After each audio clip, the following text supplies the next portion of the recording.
Assalamualaikum warahmatullahi wabarakatuh. Waalaikumsalam. Gimana kabarnya teman-teman kelompok 5? Alhamdulillah baik. Masih betah karantina? Betah banget. Seneng rumah bisa rebahan. Masih betah. Nggak bosen lah ya? Iya, tapi Apa udah bosen? agak jenuh sih. Lebih enak ngampus langsung ya? Iya.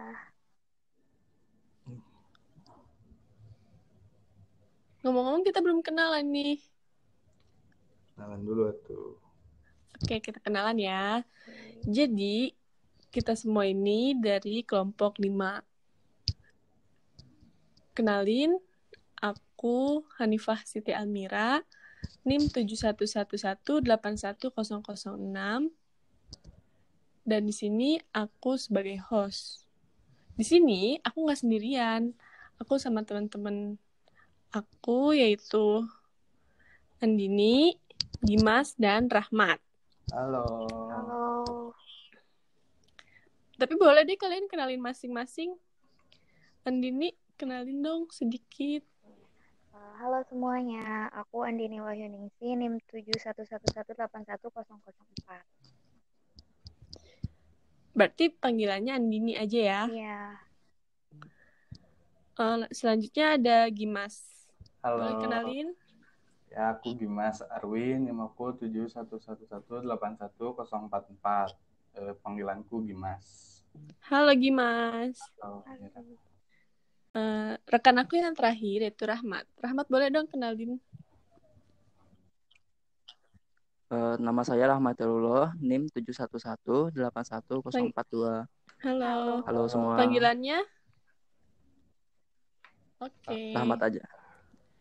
Jadi, kelompok 5 ini akan membahas bagaimana pendekatan kognitif yang menjelaskan fenomena banyaknya pedagang yang beralih menjadi penjual masker. Karena mengingat pandemik ini tuh benar-benar mendunia kan? Banget. Bener kan teman-teman? Iya. Apalagi di Indonesia banget ini angka yang kasusnya ini sudah menembus 20.000 orang.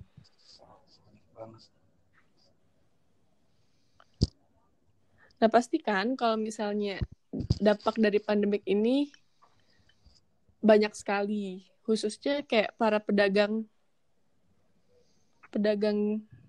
yang menjual barang entah online ataupun langsung terkena dampaknya pastikan. Pasti. Iya. Nah, gimana sih menurut teman-teman semua pendekatan kognitif apa gitu yang menjelaskan pedagang-pedagang ini kayak beralih atau bahkan bukan beralih sih, kayak lebih menambahkan barang jualannya untuk menjual masker juga.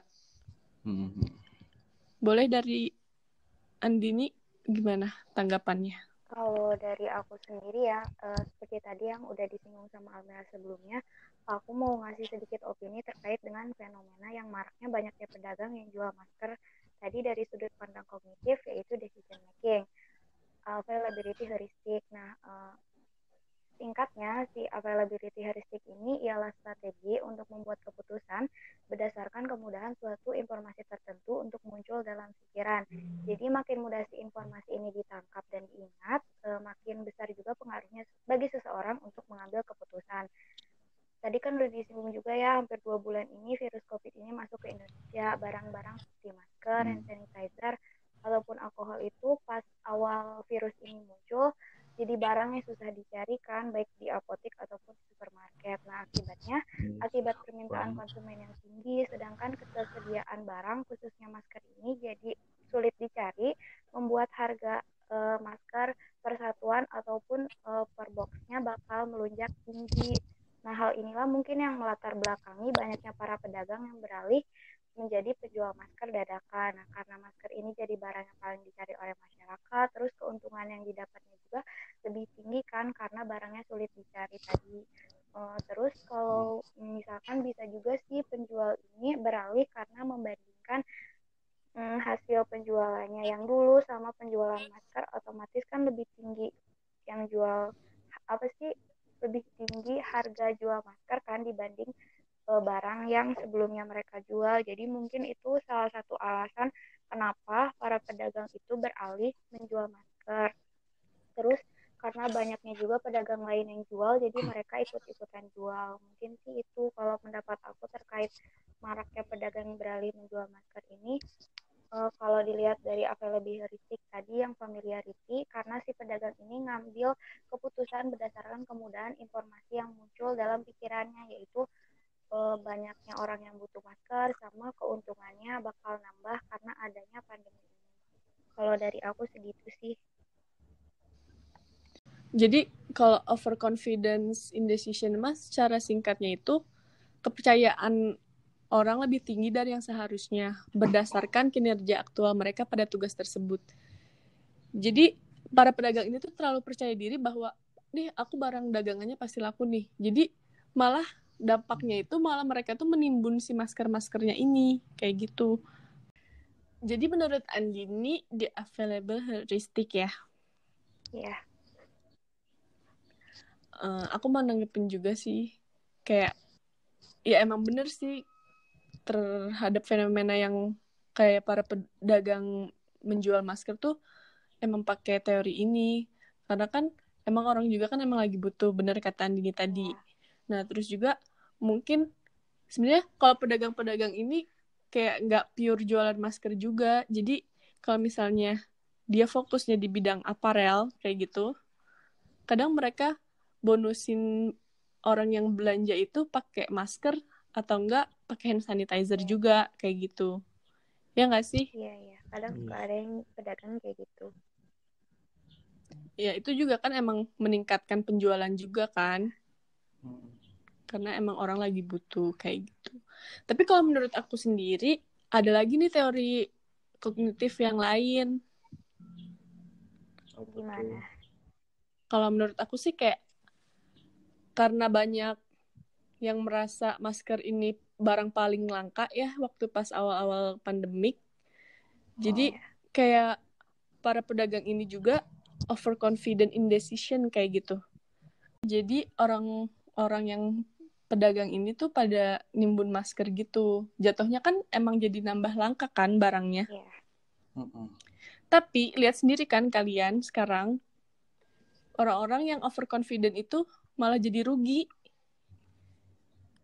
Bener-bener rugi gitu loh karena ya sekarang masker kain juga tervalidasi bahwa itu bisa mencegah corona juga kan. Iya. Jadi mereka tuh yang overconfident tuh rugi lah ibaratnya kalau di pandemik ini gitu. Mereka tidak memikirkan kedepannya tuh bakal gimana kalau mereka menimbun masker yang merugikan masyarakat pada awalnya dan ujung-ujungnya malah mereka yang kena sendiri gitu batunya. Iya. Kayak gitu sih. Oke, terus kalau misalnya menurut Gimas gimana nih? Nih, kalau pendapat saya sih dalam fenomena ini dapat dikaitkan dengan ini ya, materi kognitif yang tentang kreativitas gitu. Kreativitas itu adalah proses menemukan solusi yang baru untuk mencapai tujuan berkualitas tinggi, bermanfaat, berguna dan tepat. Nah, kan dalam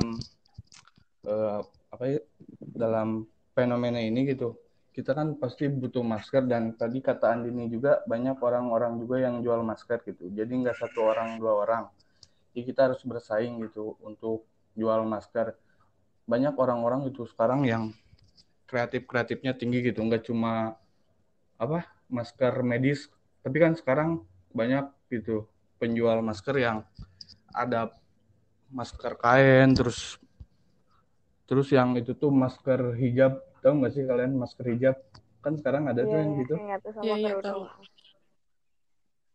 Nah itu kan orang-orang tuh pada kreatif gitu agar bisa menjalani hidup mereka gitu. Jadi kalau menurut Dimas kreativitas Sih lebih ke kreativitas. kan karena bersaing juga sama orang-orang gitu. Siapa yang lebih unik ya itu pasti dicari sih banyak orang. Dan sekarang juga masker kainnya bukan katun doang ya nggak sih? Bener nggak?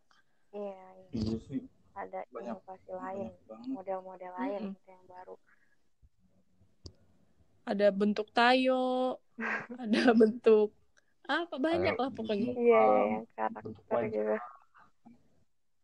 Ada yang bahannya linen, coba bayangin guys, linen dipakai jadi masker sekarang. Betul. Wow. Saking kreatifnya orang-orang Indonesia. Tapi bagus lah ya, jadi kreatif. Ya, Oke deh, kalau misalnya kalian ada yang mau nanggapin lagi nggak nih? Apa ya? Atau udah? Kalau udah aku mau nyimpulin gitu loh. Cukup sih kalau aku mah. Simpulin aja ya. Iya. Nah, gimana nih kalau menurut teman-teman yang lain pakai teori apa?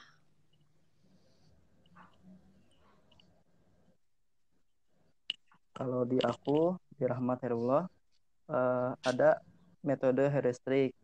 Heuristik adalah suatu strategi yang mengabaikan beberapa penjelasan, serta hanya menggunakan alternatif yang paling disukai untuk mendapatkan solusi.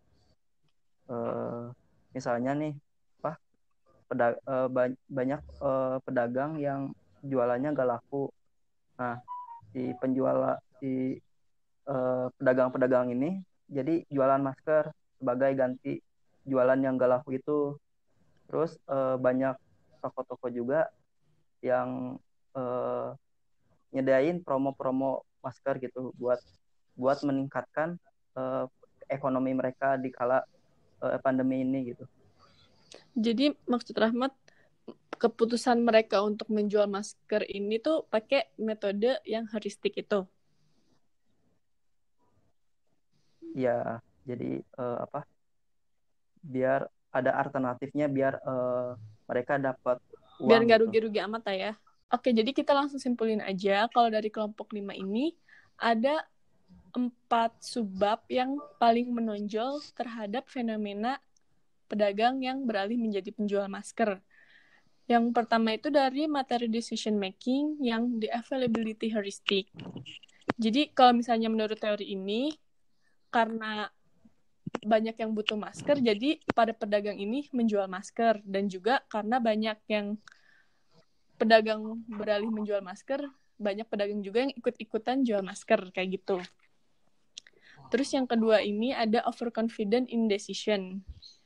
Jadi pedagang-pedagang yang percaya diri tadinya akan mendapatkan keuntungan besar dengan menjual masker, tapi pada akhirnya mereka malah merugi setelah menimbun masker yang berbox-box itu.